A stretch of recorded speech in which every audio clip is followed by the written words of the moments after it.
Welcome to my channel Monika Orissa మీ తెలుగింటి అమ్మాయి. నేనైతే ఒరిస్సా కటక్‌లో అయితే ఉన్నాను. దసరా అనేది ఒరిస్సాలో పెద్ద ఫేమస్ అని అందరికీ తెలుసు కదా!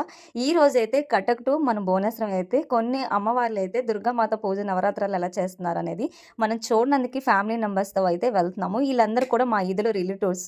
అందరూ మాకు రిలేటెడ్ అవుతారు. అదేవిధంగా నాకు చిన్నప్పటి నేను ఫ్రెండ్స్ కూడా అందులో కొంతమంది. అలా మేమందరం కలిసేసి ఎవరి బ్రదర్, ఎవరి సిస్టర్ అందరూ మామయ్య, బ్రదర్స్, సిస్టర్స్, వదిన అలా అవుతూ ఉంటాము. అందరం ఒక్కొక్కరు ఒక్కొక్క బైక్ మీద 3 మెంబర్స్ లాగా అయితే వెళ్తున్నాము.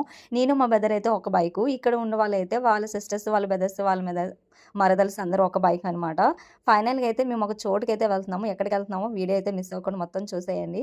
మేము భోజనం చేసేసి ఇంటి దగ్గరైతే 10:30కి అయితే మేము రీచ్ అయ్యాము. ఇక్కడ నుండి మేము వెళ్ళేటప్పటికైతే మధ్యనైతే వర్షం పడుతుంది. మేము వర్షం పడే దగ్గర ఆగేసి మళ్ళీ స్టార్ట్ అవుతున్నాము. ఒక్కొక్క ప్లేస్‌కి ఒక్కొక్క దగ్గర ఆగుతూనే ఉన్నారు అసలు ఈళ్ళు. కొంచెం కూడా గ్యాప్ లేదు అసలు వర్షం. దుల్ల కొడుతుంది అసల. అటు టు భువనేశ్వరం ఇలా వెళ్తూనే ఉంటే మధ్యన అయితే ఎవరైతే వాళ్ళ అమ్మవార్లి వాళ్ళు డెకరేషన్ చేసేవి మొత్తం కూడా ఎలాగ అలంకరించారో అన్నీ కనిపిస్తూనే ఉంటాయి. మనం అలా చూసుకుంటూ ఇంక రోడ్డు పాయింట్లు వెళ్తూనే ఉంటాము. చాలా జనం చాలా మంది కూడా నైట్ టైమ్ వెళ్ళేసి చూస్తూ వస్తారు. ఆ టైంలో కొంచెం ఫ్రీగా ఉంటుందని. నెక్స్ట్ వచ్చి ఏ ప్లేస్ అనేది నేను చూపిస్తాను. ఇది చూసేయండి. అయితే ఒక ప్లేస్‌కొచ్చాము. ఇందులో కూడా అమ్మవారిని ఎలా రెడీ చేసి లోపలైతే ఉంటుందో అది కూడా మనం చూడొచ్చు. దుర్గాదేవినైతే అమ్మవారినైతే గోల్డ్ ఎండితోనైతే రియల్ ఎండి గోల్డ్‌తో అయితే చేశారనమాట. ఇక్కడ చూడండి ఎంత బాగా పూజనైతే చేశారు. లోపల కూడా అసల చెప్పలేము. అంత బాగా డెకరేషన్స్ అయినా లోపల అసల వేరే లెవెల్‌గా ఉంది. దీని తర్వాత ఎక్కడికెళ్తున్నాం అనేది అది కూడా చూసేయండి. నెక్స్ట్ అయితే అక్కడే భువనేశ్వరంలో అయితే కొంచెం దగ్గరలో అయితే ఈ పాయింట్ అప్ అయితే చూసాము. ఇక్కడ చూడండి అసల వేరే లెవెల్ ఉంది. మొత్తం ఆంజనేయ చూసారా ఒక్కసారి పైన ఎలా ఉంటుందో కొండ అని చెప్పేసి అలా బయట అయితే డెకరేషన్ చేశారు. చాలా అంటే చాలా బాగుంది. ఇంకా మా వాళ్ళందరూ లోపలికైతే స్టార్ట్ అయిపోయారు. లోపల ఎలా ఉంటదనేది అది కూడా చూసేద్దాం.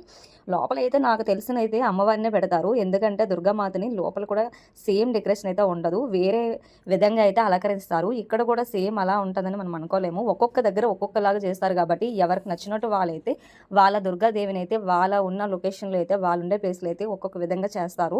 ఎందుకు అంటే భువనేశ్వరంలోనైనా, కటక్లోనైనా, పూరి అయినా, బరంపూర్ అయినా ఎక్కడైనా సరే ఒరిస్సాలో ఉన్న బోర్డర్లో ఎక్కడైనా సరే దుర్గామాతను అనేది వాళ్ళకి నచ్చే విధంగా అయితే అలంకరిస్తూ ఉంటారు. ఇది ఇయర్కి ఒక్కసారి పండగ వస్తుంది కాబట్టి చాలా ఘనంగా చేస్తారు.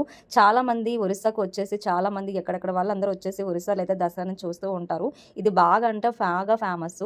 అది మీరు చూస్తే కూడా తెలుస్తుంది. మీరు యూట్యూబ్లో కొట్టినా ఎప్పుడైనా ఒరిస్సాలో దసరా ఎలా చేస్తున్నారని చూస్తే మీకు చాలా విధంగా తెలుస్తూ ఉంటుంది. లోపలైతే వేరే డెకరేషన్ చేశారు. లోపల చూసారు అసలు పైన అయితే మనకి శివుడు ఆకారంగా ఉన్న లింగాలు అయితే పెట్టారు. బ్లూ కలర్ వచ్చేసి లోపలంతా వైట్ బ్లూ కలర్ అయితే లోపలైతే డెకరేషన్ చేశారు. ఇక్కడ చూసారా దుర్గామాతను అయితే ఫుల్‌గా మొత్తం అంతా ఎండుతోనే చేశారు.